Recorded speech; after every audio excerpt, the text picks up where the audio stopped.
Hello everyone, midnight birthday celebration করবো ফিরোজের। তো সেই জন্য আমরা প্রথমে বেরিয়ে গেছিলাম আমি আর সুরো মিলে একটা ভালো ওর জন্য একটা গেঞ্জি কিনতে।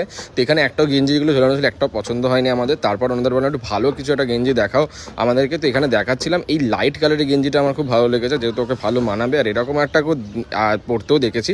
তো যাই হোক, এটা আমি বললাম তো এইটা বাদ দিয়ে অন্য কিছু দেখাও। যে সুরো বললো যে একটা ভালো মতন আমাদের কলার আলা ভালো করে একটা টি শার্ট দেখাতে, কারণ টি শার্ট কিন্তু ভীষণ পরে। তো যাই হোক, তো এখানে এই টি শার্টটা নিয়েছি আর এখানে আমরা বার্গেনিং করছিলাম।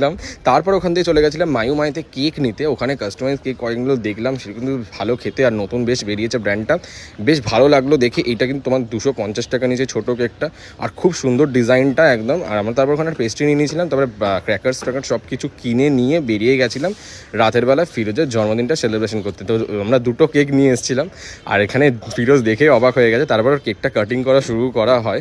তো কেক কাটিং হলো, অনেক কিছু মজা হলো, তার জন্য বড় ব্লগে এসে গেছে, অবশ্যই দেখে নিতে পারো। দেখা হচ্ছে পরের ভিডিওতে।